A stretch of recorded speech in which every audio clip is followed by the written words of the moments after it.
TS EAMCET counselling కావాల్సిన certificates ఏంటి and మనం 1 మంత్ ముందుగానే జాగ్రత్తగా అప్డేట్ చేయాల్సిన సర్టిఫికేట్స్ ఏంటి ఇప్పుడు మాట్లాడుకుందాం. ఇప్పుడు చాలా మందికి కామన్గా డౌట్స్ ఉంటాయి. డేట్ ఆఫ్ బర్త్ తప్పు ఉంది, అది మారిపోయాలా, కౌన్సిలింగ్ ఏమైనా ఇబ్బంది అవుద్దా, ఈ డౌట్స్ అన్నీ ఉంటాయి. వీడియో ఎండ్ దాకా చూడండి, మొత్తం క్లియర్గా మాట్లాడుకుందాం ఇప్పుడు మనము.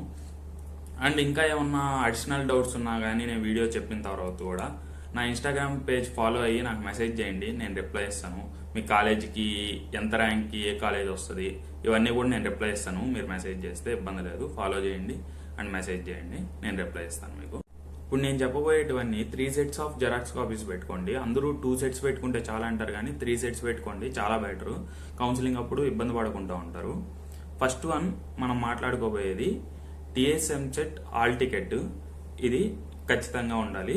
ఇప్పుడు నేను చెప్పేటివన్నీ లైన్గా ఆర్డర్లో పెట్టుకోండి ఇబ్బంది లేకుండా.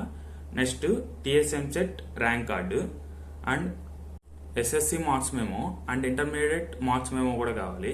ఇంటర్మీడియట్ మార్క్స్ మెమో ఒరిజినల్ రాకపోయినా పర్వాలేదు, షార్ట్ మెమో ఇస్తారు కాలేజీలో, అది తీసుకొని పెట్టుకోండి. ఖచ్చితంగా అది కౌన్సిలింగ్లో సబ్మిట్ చేయాల్సి వస్తుంది. నెక్స్ట్ మనం మాట్లాడుకోబోయేది 6th to intermediate study certificates అనమాట.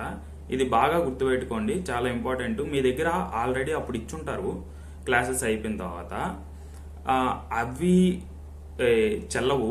ఇప్పుడు రీసెంట్గా మీరు అప్డేట్ చేయించి పెట్టుకోవాలన్నమాట. ఈ ఇయర్ రీసెంట్గా వెళ్ళండి, మీరు ఎక్కడ చదివారో 6th నుంచి ఇంటర్మీడియట్ వరకు అక్కడికి వెళ్ళి రీసెంట్ స్టడీ సర్టిఫికేట్స్ రాయిపించుకోండి, డేట్స్ ఈ ఇయర్వి 2025.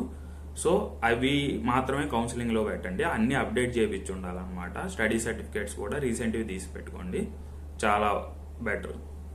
నెక్స్ట్ ఇన్కమ్ సర్టిఫికేట్ అండ్ ఎవరైనా ఓసీ వాళ్ళ నుండి స్కాలర్షిప్ వస్తుంది అనుకుంటే ఈడబ్ల్యూఎస్ సర్టిఫికేట్ ఖచ్చితంగా ఉండాలి అండ్ క్యాస్ట్ సర్టిఫికేట్. ఇవన్నీ అప్డేట్ చేయించి పెట్టుకోండి. ఇన్కమ్ సర్టిఫికేట్ అప్డేట్ చేయించి పెట్టుకోండి, ఈడబ్ల్యూఎస్ సర్టిఫికేట్ అప్డేట్ చేయించి పెట్టుకోండి. Issued by 2025. లాస్ట్ ఇయర్ ఉంటే చెల్లవు అనమాట, ఈ ఇయర్వే ఖచ్చితంగా ఉండాలి. రీసెంట్గా అప్డేట్ చేయించుకోండి, ఇంకా టైం ఉంది కాబట్టి కౌన్సిలింగ్కి ఫాస్ట్గా వెళ్ళి అప్డేట్ చేయించి పెట్టుకోండి మీ సేవల్లో ఇట్లో. అండ్ నెక్స్ట్ వచ్చి క్యాస్ట్ సర్టిఫికేట్ అందరూ తీసుకెళ్లాలా. నెక్స్ట్ గ్యాప్ సర్టిఫికేట్ అని ఒకటి ఉంటుంది, అది ఎవరికంటే ఎవరైనా లాస్ట్ ఇయర్ డ్రాప్ అవుట్ అయ్యి అంటే లాంగ్ టర్మ్ తీసుకోండి, అలా 1 year ఆగిన తర్వాత 2 years ఆగి రాసి ఎంసెట్ ఇప్పుడు కాలేజీలో జాయిన్ అవ్వాలనుకుంటున్న వాళ్ళ వరకే గ్యాప్ సర్టిఫికేట్, మిగిలిన వాళ్ళకి అవసరం లేదు, దాంతో పని లేదు మీకు. Next Aadhaar card, ration card. Ration card ఎవరంటే స్కాలర్షిప్ ఎవరికైతే వస్తుందో వాళ్ళు ఖచ్చితంగా తీసుకెళ్ళండి, మర్చిపోకండి. అండ్ ఇప్పుడు చాలా మందికి ఉండే డౌట్స్ అనమాట, ఆధార్ కార్డులో మాకు డేట్ ఆఫ్ బర్త్ తప్పు ఉంది, చిన్నప్పుడు ఫోటో ఉంది, బయోమెట్రిక్ అప్డేట్ చేయలేదు, ఇవన్నీ ఉంటాయి. వీళ్ళకి ఇప్పుడు 1 by 1 మాట్లాడుకుందాం మనము. ఆధార్ కార్డు ఖచ్చితంగా ఫోటో వరకు అప్డేట్ చేయించుకోండి, ఇంకా టైం ఉంది కదా. అండ్ బయోమెట్రిక్ అప్డేట్ చేయించి పెట్టుకోండి.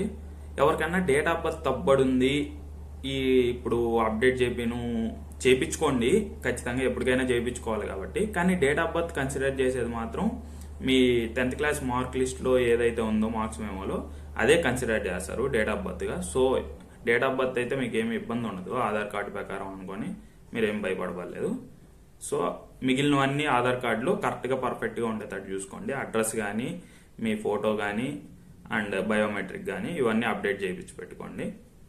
ఇంత ఇన్ఫర్మేటివ్ వీడియోస్ మీకు ప్రొవైడ్ చేస్తున్నందుకు మన ఛానల్ సబ్స్క్రైబ్ చేసి పెట్టుకోండి. అండ్ ఈ వీడియోకి ఒక లైక్ వేసుకోవడం మాత్రం మర్చిపోకండి, చాలా మందికి రీచ్ పోతుంది, చాలా మంది తెలుసుకుంటారు కూడా. అండ్ చాలా మందికి ఇంకా చాలా డౌట్స్ ఉంటాయి. నేను మా కౌన్సిలింగ్ అప్పుడు కూడా మాకు చాలా డౌట్స్ వచ్చాయి. ఇప్పుడు ఆ డేట్ ఆఫ్ బర్త్ కూడా నాది ఇంకా తప్పు ఉంది, అది నేను ఇంకా మార్పించుకోలేదు కూడా. అప్పుడు కూడా నాకు ఇలా డౌట్స్ ఉన్నాయి, ఎవరిని అడగాలో తెలీదు. సో మీరు కామెంట్ బాక్స్లో మెసేజ్ చేసినా పర్వాలేదు, నేను రిప్లై ఇస్తాను. కానీ దానికంటే కూడా మీరు ఎక్కువ డౌట్స్ ఏమన్నా ఉంటే ఇన్స్టాగ్రామ్ పేజ్ డిస్క్రిప్షన్లో ఉంటుంది, మన ఛానల్ డిస్క్రిప్షన్లో ఫాలో చేసి నాకు మెసేజ్ చేయండి, నేను డైరెక్ట్గా మీకు రిప్లై ఇస్తాను. ఏది అడగాలన్నా అడగండి, ఇబ్బంది లేదు. మాకు ర్యాంక్ ఎంత వచ్చింది, ఏ కాలేజ్ వస్తాయి, అవన్నీ అడగండి, ఇబ్బంది లేదు, నేను రిప్లై ఇస్తాను. సో మన ఛానల్ని సబ్స్క్రైబ్ చేసుకోవడం మర్చిపోకండి. అండ్ ఇన్స్టాగ్రామ్ పేజ్ కూడా ఫాలో అవ్వండి, ఎప్పటికప్పుడు అప్డేట్స్ వస్తుంటాయి మీకు.